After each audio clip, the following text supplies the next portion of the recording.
எங்கிருந்து நீ வந்தாயோ கோடீஸ்வரா, எங்கள் நெஞ்சினில் நிறைந்து நின்றாயே கோடீஸ்வரா. நிதம் எங்கள் நினைவுகள் உந்தன் அருளலையில் சங்கமம் கோடீஸ்வரா. இது எங்கள் ஆன்ம கீதம் அன்பே கோடீஸ்வரா.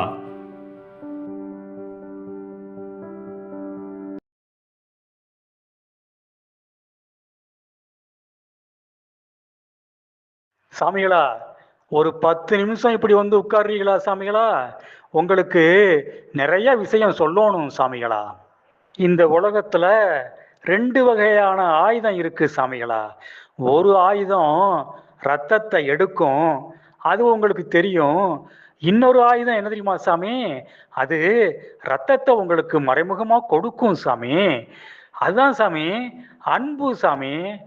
சின்னதா நினைக்கிறியா சாமி? இது பெருசு சாமி. அன்பு அருளையும் கொடுக்கும், அத்தோட இல்ல சாமி, காசு பணமும் கொடுக்கும் சாமி. உனக்கு ஒரு அன்பு கதை சொல்லணும் சாமி. தாளம்பட்டி கிராமத்துல தனசேகர்னு ஒருத்தன் இருந்தான் சாமி. அந்த தனசேகர் அவங்க வீட்டு மாரியம்மாவோட சந்தோஷமா குடும்பம் நடத்திக்கிட்டு இருந்தான் சாமி. அவனுக்கு அப்படி ஒன்றும் பெருசா வசதி இல்லை சாமி. அரக்காணி நிலத்தை வச்சுக்கிட்டு அரை வயிறோ 3/4 வயிறோ கஞ்சி குடிச்சுக்கிட்டு இருந்தான் சாமி. 3 பிள்ளைங்க இருந்துச்சு சாமி. 3 பிள்ளைங்களையும் கஷ்டத்தோட கஷ்டமா வளர்த்து ஆளாக்கி படிக்க வச்சு இப்போ அந்த 3 பிள்ளைங்களும் தனித்தனியா குடும்பம் புள்ள குட்டின்னு ஆகி தனித்தனி ஊர்ல இருக்குங்க சாமி. இந்த தனசேகருக்கும் அவங்க வீட்டு மாரியம்மாவுக்கும் வயசு ரொம்ப ரொம்ப ஆகிட்டே போகுது சாமி. வயசு ஏறி போய் அவங்க கொஞ்சம் நடக்க கூட கஷ்டப்பட்டாங்க சாமி. ஒரு நாள் பாயில படுத்திருந்த மாரியம்மாவை காலையில காலம் கொண்டு போயிட்டான் சாமி. பொல பொலன்னு தண்ணி கண்ணு பூரா ஆறா சிந்துற மாதிரி அழுகுறான் சாமி தனசேகரு. அப்புறம் சாமி ஒரு வழியா அழுகையெல்லாம் அடங்கி ஆசுவாசமாகி அக்கம் பக்கம் சொல்லி ஆள் பேரெல்லாம் வந்து அப்புறம் இவங்க 3 பசங்களுக்கும் தகவல் சொல்லி 3 மகன்களும் வந்து நல்லபடியா அடக்கமானது சாமி. அப்புறம் சாமி அந்த ஊர்ல இவன் மேல அன்பா இருக்க 4-5 பேர் வந்து சொல்றாங்க, தனசேகரு நீ இன்னமே இந்த வீட்டுல தனியா இருக்க வேண்டாம்ப்பா, உனக்கும் ரொம்ப வயசாயிட்டே போகுது, இப்பயே வந்து வயசு ரொம்ப ஆச்சு, உன்னால நடக்க கூட முடியல, தாங்கி தாங்கி நடக்கிற, நீ ஒவ்வொரு மகன் வீட்லையும், உனக்கு தான் 3 மகன் இருக்காங்கல்ல, ஒவ்வொரு மகன் வீட்லையும் போய் 4 மாசம் இருப்பா, வருஷம் முடிஞ்ச உடனே இங்க ராசிக்காக வந்து 2 நாள் தங்கலாம்ப்பா, இந்த வீட்டை விற்க வேண்டாம்ப்பா, வித்தாலும் விலை போகாது, இது சின்ன வீடா பால் அடைஞ்சு போய் ரொம்ப பழசாத்தானே இருக்கு அப்படின்னு சொல்றாங்க சாமி. அதுக்கு இந்த தனசேகரு அரை மனசா இருக்கான் சாமி. ஒத்துக்கிறதாவும் இல்லை ஒத்துக்காமையும் இல்லை சாமி, அரை மனசா இருக்கான் சாமி. அப்புறம் சாமி பக்கத்து தெருல இவனோட பாலிய சிநேகிதன் வரதன்னு ஒருத்தன் இருக்கான் சாமி. அந்த ஊருக்காரங்களுக்கு வரதன்னா உடனே மட்டுப்படாது சாமி, அவனை வாச்சாத்தி வாத்தியார்னா தான் தெரியும் சாமி. ஏன்னா அந்த வரதன் பிறந்து வளர்ந்தது தாளம்பட்டியா இருந்தாலும் அவன் வாத்தியாரா வேலை பார்த்தான் சாமி அந்த வாச்சாத்தி கிராமத்துல. அதனால வாச்சாத்தி வாத்தியார்னே சொல்லி எல்லாருக்கும் பழகி போச்சு சாமி. அவன் கை காலெல்லாம் ஓஞ்சு அவனோட உத்தியோக வருஷம் எல்லாம் முடிஞ்சு இங்கே வந்துட்டான் சாமி.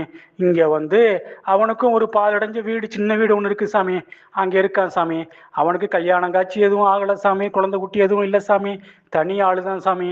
அவனும் வந்து சொன்ன உடனே இவன் அன்புனால கட்டுப்பட்டு அவங்க சொன்னதுக்கெல்லாம் ஒத்துக்கிட்டான் சாமி. சரின்ட்டு அந்த கிராமத்துக்கு அவங்கவுங்க கிராமத்துக்கு மகன்கள் தங்கியிருக்க கிராமத்துக்கு 4 மாசம் போய் இருக்கிறதுன்ட்டு முடிவாச்சு சாமி. அதுக்கு அந்த 3 மகன்களும் நல்லா பரிபூரணமா ஒத்துக்கிட்டாங்க சாமி. அப்புறம் சாமி 16ஆம் நாள் காரியம் முடிஞ்ச உடனே மகன் மோகன சுந்தரத்தோட இருப்பு ஊருக்கு போறாங்க சாமி. அதான் சாமி நீ வத்தரா இருப்புன்னு சொல்லுவல்ல சாமி, அந்த ஊருக்கு போறாங்க சாமி. அந்த ஊர்ல தான் சாமி மோகன சுந்தரம் பொண்டாட்டி ஒரு பிள்ளையோட ரொம்ப வருஷமா இருக்கான் சாமி. அவன் இருக்கிறது சொந்த வீடு சாமி. நாளும் பொழுதும் மகன் மருமக பேரப்புள்ளன்னு போயிட்டே இருந்தது சாமி. மருமக சாமி அவ தனசேகருக்கு அவன் துணிமணியெல்லாம் எப்படி துவைக்கிறது, துவைக்கிற போட்டிக்குள்ள போட்டு தண்ணி ஊற்றி சோப்பு மருந்தை கலந்து எப்படி துணியெல்லாம் துவைக்கிறதுன்னு சொல்லி கொடுத்தா சாமி. இவன் தனசேகர் 2 நாளைக்கு ஒரு தடவை துவைக்கிற துணியெல்லாம் துவைக்கிற பொட்டியில் போட்டு துவைச்சி எடுத்துப்பான் சாமி. அப்புறம் சாமி காலம்புற 2 3 இட்லியை சாப்பிட்டுட்டு பேரப்பிள்ளைய கூட்டிட்டு போய் பள்ளிக்கூடத்தில் கொண்டு போய் விட சொன்னா சாமி மருமக. அது வரலையும் மருமக தான் சாமி அந்த வேலையை பார்த்துட்டு இருந்தது. அப்புறம் மாமா தனசேகர் வந்த உடனே அவருக்கு 2 நாள் பள்ளிக்கூடத்தை போய் காமிச்சிட்டு அதுக்கப்புறம் மாமாவைத்தான் தனசேகரைத்தான் டெய்லி போய் பள்ளிக்கூடத்தில் போய் விட்டுட்டு வர சொன்னது சாமி. இவனும் டெய்லி போய் 2 இட்லியை சாப்பிட்டுட்டு பிள்ளைய பள்ளிக்கூடத்தில் போய் விட்டுட்டு வருவான் சாமி. அப்புறம் சாமி வீட்டுக்கு வந்து 4 சக்கர வாகனத்தையும் அது நிப்பாட்டி இருக்கிற இடம் பூரா தண்ணி ஊற்றி நல்லா கழுவி விடுவான் சாமி. அதுக்கு முன்னாடி மகனாவது மருமகளாவது அதை பார்த்துக்கிட்டு இருந்தாங்க சாமி. அப்புறம் சாமி 4 மாதம் இப்படியே முடிஞ்சு போச்சு சாமி. 4வது மாதம் முடிகிறப்ப 2வது மகன் சண்முகப்பாண்டி வந்தான் சாமி அண்ணன் வீட்டுக்கு. அண்ணன் மோகனசுந்தரம் வீட்டுக்கு வந்து இந்த தனசேகரை செம்பட்டி கிராமத்துக்கு கூட்டிட்டு போறான் சாமி. செம்பட்டியில தான் சாமி அவன் பொண்டாட்டி ஒரு பிள்ளையோட ரொம்ப வருஷமா இருக்கான் சாமி. அவனுக்கும் சொந்த வீடு சாமி. சர்க்கார் கம்பெனியில நல்ல வேலை நல்ல சம்பளம் சாமி. இங்கேயும் நாளும் பொழுதும் மகன் மருமக பேரப்புள்ளன்னு போயிட்டு இருந்தது சாமி. 2 3 நாள் கழிச்சு மருமக கேட்டா, மாமா உங்களுக்கு அக்கா சொல்லி கொடுத்தாங்களாம்ல துணி துவைக்கிறதெல்லாம் எப்படி துணி துவைக்கிற பொட்டிக்குள்ள போட்டு சோப்பு மருந்தெல்லாம் கலந்து துணி துவைக்கிறதுன்னு சொல்லி கொடுத்தாங்களாம்ல அப்படின்ன உடனே இவரும் ஆமாம்மா சொல்லி கொடுத்தாங்க அப்படின்னு சொல்றாரு சாமி. அப்புறம் இவர் அங்கேயும் பழைய மாதிரியே துணியெல்லாம் போட்டு துணி துவைக்கிற பொட்டிக்குள்ள போட்டு துவைச்சி எடுத்துக்கிட்டாரு சாமி. மோகனசுந்தரம் வீட்டில் சொன்ன மாதிரியே அந்த மருமக சொன்ன மாதிரியே இந்த மருமகளும், மாமா நீங்கள் நம்ம போய் பிள்ளைய போய் பள்ளிக்கூடத்துக்கு விட்டு பள்ளிக்கூடத்துலேருந்து அழைச்சிட்டு வந்துருங்க மாமா அப்படின்னு சொன்ன உடனே இவரும் அதே மாதிரி பண்ணார் சாமி. 2 3 நாள் போன உடனே மருமக சொன்னா, மாமா உங்களுக்கும் பொழுது போன மாதிரி இருக்கும், நல்ல சுறுசுறுப்பாகவும் இருக்கும், டெய்லி இந்த 4 சக்கர வண்டியை தொடச்சிருங்க மாமா, அப்படியே அந்த நிப்பாட்டிருக்க இடத்தெல்லாம் கொஞ்சம் கழுவி விட்டுருங்க மாமா அப்படின்னோடனே இவரும் அதே மாதிரியே பண்ணாரு சாமி. இப்படியே 4 மாதம் முடிஞ்சிருச்சு சாமி. அப்புறம் 3வது மகன் மாரியப்பன் வந்தான் சாமி. மாரியப்பன் அப்பாவை கூட்டிட்டு மதுரை போயிட்டு மதுரையிலேருந்து ரயில் வண்டியில் ஜோலார்பேட்டை போகிறாங்க சாமி. ஜோலார்பேட்டையில் தான் சாமி ரொம்ப வருஷமாக இருக்கான். ஊர் தான் சாமி பெரிய ஊர். இவன் இருக்கிறது துக்குனியோண்டு வீடு சாமி. வாடகை வீட்டில் தான் சாமி இருக்கான். பொண்டாட்டியும் ஒரு மாரியம்மா சின்ன குட்டி மாரியம்மா மக சாமி. 3 பேரும் இருக்காங்க சாமி. ஜோலார்பேட்டை வந்த உடனே அப்பாவும் மகனும் வீட்டுக்கு போகிறாங்க சாமி. வீட்டுக்கு போன உடனே மருமக மாரியம்மா விறகடுப்புல வெந்நீர் வச்சு இவருக்கு குளிக்க கொடுத்தது சாமி. விறகடுப்பு தான் சாமி ரொம்ப வருஷமா விறகடுப்பு தான் சாமி வச்சிருக்காங்க. குட்டியோண்டு வீட்டுல விறகடுப்பை மூட்டி அதுல புகையெல்லாம் வெளியில போய் ரொம்ப கஷ்டத்தோட தான் சாமி இருக்காங்க. குளிச்சு முடிச்ச உடனே சாமி வெளியிலேருந்து இந்த மருமக மாரியம்மா உள்ள ஓடி வந்து, மாமா வெளியில ஒரு அருந்த செருப்பு ஒன்று இருக்கு மாமா, அது யாரோடது மாமான்னு கேட்குறா சாமி. அதுக்கு இவன் சொல்றான், ஏம்மா அது என்னோடது தான் அப்படிங்கிறான் சாமி. உடனே இந்த மருமக மாரியம்மா, ஐயோ மாமா என்ன மாமா இப்படி பண்ணிட்டீங்க, என்கிட்ட முன்னாடியே சொல்றது இல்லையா அப்படின்ட்டு இவனை பலவந்தமா ஒரு செருப்பு கடைக்கு கூட்டிட்டு போய் ஒரு நல்ல செருப்பா ஒன்று வாங்கி கொடுத்தா சாமி. அப்புறம் சாமி மக்கியா நாள் இவன் துணிமணியெல்லாம் துவைக்கிறதுக்காக ஒரு வாளியில் ஊற போட்டு அதை எடுத்து சோப்பு போட்டு துவைச்சிக்கிட்டு இருக்கான் சாமி. அப்போ இந்த மருமக மாரியம்மா ஓடி வந்து, என்னமாமா பண்ணுறீங்க, எங்கள் வீட்டுக்கு வந்து நீங்கள் துவைக்கலாமா அப்படின்ட்டு பலவந்தமாக அந்த துணியெல்லாம் வாங்கி சோப்பு போட்டு அழகாக துவைச்சி காய வச்சு மடித்து கொடுத்தா சாமி மறுநாள். அப்புறம் சாமி இவன் வெளியில நிக்கிற 2 சக்கர வண்டி சாமி இந்த மருமக மாரியம்மாவோடது. அதை கழுவுறப்பையும் இந்த மருமக மாரியம்மா ஓடி வந்து, மாமா நீங்க வண்டியெல்லாம் கழுவக்கூடாது, நீங்க ஓய்வா இருக்கணும் அப்படின்னு சொல்லி அவளே கழுவுறா சாமி. தினசரி அவ தான் கழுவுறா சாமி. எல்லா வேலையும் அவளே இழுத்து போட்டு பார்க்கறா சாமி. பள்ளிக்கூடத்துக்கும் இவர் அனுப்புறது இல்லை சாமி. நானே கூட்டிட்டு போறேன்ட்டு சொல்லி அந்த மருமக மாரியம்மாவே பிள்ளைய கொண்டு விட்டுட்டு இருக்கா சாமி.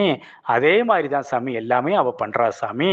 துவைக்கிறதும் கடைசி வரையிலையும் இவளே அவருக்கு எல்லாம் துவைச்சு கொடுத்தா சாமி. அப்புறம் 4 மாசம் முடிஞ்ச உடனே இவன் ஊருக்கு புறப்பட தயாரா இருக்கான் சாமி.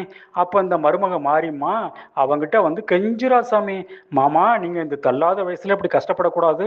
நீங்க ஏன் மாமா ஒவ்வொருத்தவங்க வீட்லயும் போய் 4 மாசம் இருக்கீங்க? பேசாம எங்க வீட்லயே இருந்துருங்க மாமா. நாங்க உங்களை நல்லா கவனிச்சுக்கிறோம் அப்படின்னு கெஞ்சுறா சாமி. ஆனா இந்த தனசேகரு அதுக்கு ஒத்துக்க மாட்டேங்கிறான் சாமி. சாமி, புறப்படுற நாள் வந்துருச்சு சாமி. புறப்படுற நாள் வர்றப்ப அவன் மகன் வேலை பார்க்குற இடத்துல ஒரு 2 மணி நேரம் கூட அனுமதி தர மாட்டேங்கிறாங்க சாமி. அது ஒரு சின்ன கடை சாமி. அது தனியாள் நடத்துறது சாமி. அவன் ரொம்ப கடுமையா இருப்பான் சாமி. அதனால ஒரு 2 மணி நேரம் அனுமதி கூட தர மாட்டேங்கிறாங்க சாமி. அதனால இந்த மருமக மாரியம்மா அவளோட வண்டியை எடுத்துட்டு இவரை கூட்டிட்டு போறா சாமி.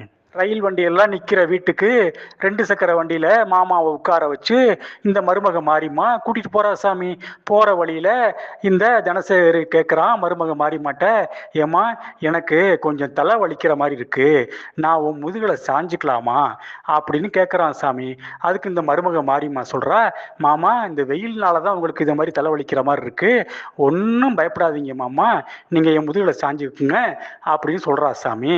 அப்புறம் இந்த தனசேகர் அப்படியே மருமக மாரியம்மா முதுகுல சாஞ்சுக்கிறான் சாமி. 5 நிமிஷத்துல ரயில் வண்டி நிக்கிற வீடு வந்துருச்சு சாமி. ரயில் வண்டியில மாமாவை உட்கார வச்சு ரயில் புறப்படுற வரலையும் இந்த மருமக மாரியம்மா அங்கேயே இருந்து அவரை வழி அனுப்பிட்டு கிளம்புறா சாமி. ரயில் வண்டியில போறப்ப இந்த தனசேகர் மனசுக்குள்ள சிரிக்கிறான் சாமி.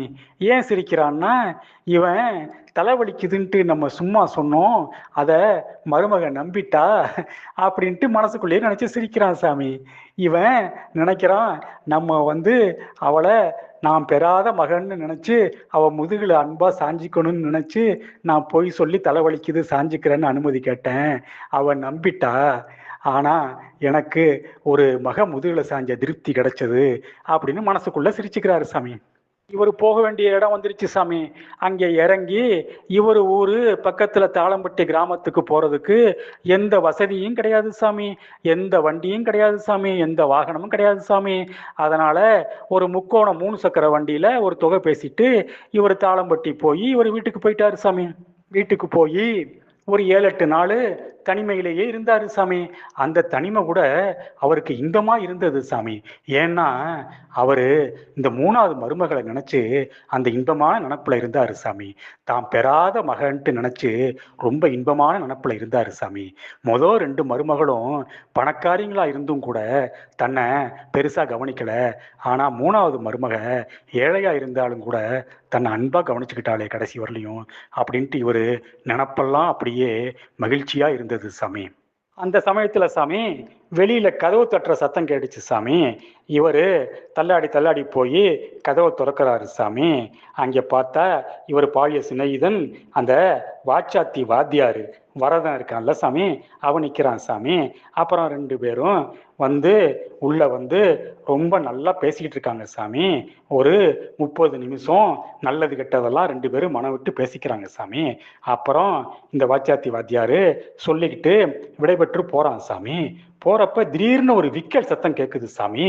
இவன் திரும்பி பார்க்கறான். அப்புறம் தான் புரிஞ்சுக்கிட்டான், அது விக்கல் இல்ல, இந்த தனசேகரோட கடைசி மூச்சுன்னு புரிஞ்சுக்கிட்டான் சாமி. அப்புறம் என்ன சாமி, சொல்ல வேண்டியவங்களுக்கெல்லாம் சொல்லி அப்புறம் எல்லாம் வந்தாங்க சாமி. 3 மகன் 3 மருமக ஊர்க்காரங்க எல்லாரும் வந்துட்டாங்க சாமி. அப்புறம் இந்த வாச்சாத்தி வாத்தியார் தலைமையில அடக்கமெல்லாம் நல்லபடியா முடிஞ்சது சாமி. அப்புறம் 2 நாள் கழிச்சு இந்த வாச்சாத்தி வாத்தியாரு நேரா ஜோலார்பேட்டை போய் இந்த 3வது மகன் மாரியப்பனையும் மருமகளையும் பார்க்கறாரு சாமி. பார்த்து அவங்கள்ட்ட ஒரு கருப்பும் வெள்ளையும் கலந்து துரு ஏறின ஒரு பெட்டியை கொடுத்து அதை திறந்தும் காமிக்கிறாரு சாமி. அது உள்ள பாத்தீங்கன்னா 2 வைர வளையல் அப்படியே தகதகன்னு ஜொலிக்குது சாமி. அதை பார்த்த உடனே இந்த மாரியப்பனும் இந்த மருமகளும் பார்த்து ரொம்ப அதிர்ச்சி ஆயிட்டாங்க சாமி. இந்த வாத்தியார்ட்ட கேட்குறாங்க, ஏன் வாத்தியாரையா இது எப்படி உங்களுக்கு கிடைச்சது, இது எதுக்கு எங்கள்கிட்ட தரீங்கன்னு ரொம்ப ஆச்சரியமா கேட்குறாங்க சாமி. வாத்தியார் நடந்த கதையெல்லாம் சொல்றாரு சாமி. இந்த மாதிரி நானும் தனசேகரும் பேசிட்டு இருந்தப்ப அவன் கடைசி மூச்சு என் கண்ணு எதிர என் கண்ணு முன்னால தான் விட்டான். அவன் படுத்துக்கிட்டே என்கிட்ட பேசிக்கிட்டு இருந்தான். அந்த கடைசி 30 நிமிஷமும் ஒரு வினாடி கூட அவன் வீணடிக்கல. அவனுக்கே தெரியாத ஒரு ரகசியம் 2 நாள் முன்னாடி தான் அவனுக்கே தெரியுமா அப்படின்னு சொல்லி அந்த ரகசியத்தை சொன்னாமா. அதை நான் உங்கள்கிட்டையும் சொல்றேன் அப்படின்னு வாத்தியார் சொல்றாரு. ஆலம்பட்டி கிராமத்துல உள்ள உங்க வீட்டோட நிலைமை உங்களுக்கே நல்லா தெரியும், ஊருக்கும் நல்லா தெரியும். அது ஒரு பாழடைஞ்ச வீடு. அது நீங்க புழங்குறதே இல்லை. பழைய காலத்து வீடு. அது அங்கங்கே சிதைஞ்சு அங்கங்கே குடிசை மாதிரி இருக்கும். அதுல கடைசி பகுதிக்கு நீங்க சுத்தமா போறதில்ல. ஆனா அன்னைக்கு மட்டும் அவனுக்கு ஒரு உணர்வு ஏற்பட்டதாம். அதுல கடைசி பக்கம் இடது கை பக்கம் அவன் போகணும்னு ஒரு உணர்வு ஏற்பட்டதாம். அங்கே போய் பார்த்துருக்கான். என்னைக்கும் இல்லாம கருப்பு மண்ணா அப்படியே மண்டி கிடந்ததாம். அதுல கையை விட்டு பார்த்தப்ப அதுல ஒரு பொட்டி ஒன்று இருந்ததாம். அது கருப்பு கலர்ல இருந்ததாம். ஆனா அது உண்மையிலேயே அது வெள்ளை கலரு. உங்களுக்கு பார்த்தாலே தெரியும். அந்த வெள்ளை கலரு காலப்போக்குல துருப்பிடிச்சு கருப்பாச்சு. உங்களுக்கே பார்த்தாலே தெரியும். அதை அவன் கஷ்டப்பட்டு திறந்து பார்த்துருக்காமா. அப்பதான் இந்த 2 வளையலை பார்த்தானா அப்படின்னு சொல்லி என்கிட்ட சொல்லி இதை உங்கள்கிட்ட கொடுத்து இதை மறுக்காம ஏத்துக்க சொன்னாமா அப்படின்னு சொல்றான் சாமி. அவன் கஷ்டப்பட்டு அந்த பொட்டியை திறந்து பார்த்துருக்கான். அதுல இந்த 2 வைர வளையல் இருந்திருக்கு. இந்த வைர வளையல் மதிப்பு எனக்கும் அவனுக்கும் நல்லாவே தெரியும். ஏன்னா நாங்க 2 பேருமே சின்ன வயசுல நகை சம்பந்தப்பட்ட வியாபாரம் தான் பண்ணிக்கிட்டு இருந்தோம். அப்புறம்தான் அதுல நஷ்டம் ஆகி 2 பேரும் இந்த வியாபாரத்தை விட்டோம். ஆனா எங்களுக்கு இதோட மதிப்பெல்லாம் தெரியும். இந்த 2 வைர வளையலையும் என்கிட்ட கொடுத்து இதை உங்கள்கிட்ட கொடுத்து உங்களை இதை வித்து நல்லபடியா இருக்க சொன்னான். நீங்க எக்காரணத்தை கொண்டும் மறுக்க கூடாதான். நீங்க மறுத்தீங்கன்னா அவன் ஆத்மா சாந்தி அடையாதான். அதையும் என்கிட்ட சொல்ல சொல்லி சொன்னான் அப்படின்னு சொல்லிட்டு இன்னும் சில தகவல்கள்லாம் சொன்னான் அப்படின்ட்டு இந்த வாத்தியாரு அதையும் சொல்றாரு சாமி. இந்த தனசேகர் சொன்னானா அவங்க அப்பாவுக்கு இது சம்பந்தமா தெரிஞ்சிருக்காது. தெரிஞ்சிருந்தா இவர்கிட்ட சொல்லியிருப்பாரு. அதனால இவங்க பாட்டனாருக்கு தெரிஞ்சிருக்கலாம். 2வது இவர் கேள்விப்பட்டிருக்காராம். இவங்க பாட்டனாரு அதுக்கு முன்னாடி உள்ள சம்பவத்துல எல்லாம் பல சம்பவங்கள் இந்த மாதிரி நகை சம்பந்தப்பட்ட வரலாறாவே இருக்குமா. ஏதோ இவங்க வீட்டில் நகையோ வைரமோ என்னமோ இருக்குங்கிற மாதிரி அப்போ உள்ள ஜனங்கள்லாம் பேசிப்பாங்களாம். அப்போ வியாபாரம் பண்ணவங்க எல்லாம் கூடி சதி செஞ்சதுனால இவங்க பாட்டனார் தன்னோட உயிருக்கும் தன்னோட உடைமைக்கும் பயந்துக்கிட்டு ஏதோ ஒரு இடத்துல ஒளிய வச்சிருக்காரு அப்படிங்கிற மாதிரி சில கதையெல்லாம் இருக்குமா. ஆனால் அது கதை இல்லை, இப்போதான் அது உண்மைங்கிறத நான் புரிஞ்சுக்கிட்டேன் அப்படின்னு தனசேகர் சொன்னான். அப்புறம் இந்த வாத்தியார் சொல்றாரு, அவனோட கடைசி ஆசைமா இதையும் அவன் 2-3 முறை என்கிட்ட சொன்னான். இதை உங்கள்கிட்ட சொல்ல சொல்லி வேற சொன்னான். அதாவது நீங்க இந்த 2 வைர வளையலையும் எந்த குற்ற உணர்ச்சியும் இல்லாம ஏத்துக்கணுமா. இது நல்ல முறையில சம்பாதிச்சது தானா. ஏன்னா அவங்க பாட்டனாரெல்லாம் நகை வியாபாரத்துல இருந்தவங்க தான். இது யாரையும் ஏமாத்தாம நல்ல முறையில சம்பாதிச்சதுனால இதை நீங்க குற்ற உணர்ச்சி இல்லாம ஏத்துக்கிட்டு இதை நீங்க வச்சு பணமாக்கி வீடெல்லாம் வாங்கணும். ஒரு நல்ல வீடா கட்டுங்கம்மான்னு சொன்னான். நல்ல வீடா கட்டி நல்ல வண்டியா வாங்கிக்கங்கன்னு சொன்னான். பொண்ணுக்கு நல்ல இடத்துல கல்யாணம் பண்ணுங்கன்னு சொன்னான். அதே சமயம் சில பொதுவான நல்ல காரியங்களுக்கும் பயன்படுத்த சொன்னான். நீங்க வருஷத்துக்கு 2 முறை கண்டிப்பா அன்னதானம் பண்ணணுமா அப்படிங்கிறது அவனோட கடைசி ஆசைமா அப்படின்னு சொன்ன உடனே இந்த மாரியம்மாவும் இந்த மாரியப்பனும் அப்படியே கண்கலங்கி அதை வாங்கிக்கிறாங்க சாமி. அப்புறம் என்ன சாமி, இன்னைக்கு அவங்க பங்களாவில் அந்த பூஜை அறையில் சாமி படத்துக்கு மேலே அவரோட ஃபோட்டோ இருக்குது சாமி. அந்த தனசேகரோட ஃபோட்டோ இருக்குது சாமி. அதை அவங்க பார்த்து அவங்க மனசார வந்தனம் பண்ணிட்டு இருக்காங்க சாமி. பார்த்தீங்களா சாமி, அன்பு என்ன வேலை செய்யுதுன்னு பார்த்தீங்களா சாமி. அன்பு ஒரு பெரிய ஆயுதம் சாமி. அன்பு உங்களுக்கு பொன் பொருளும் கொடுக்கும், அருளும் கொடுக்கும் சாமி.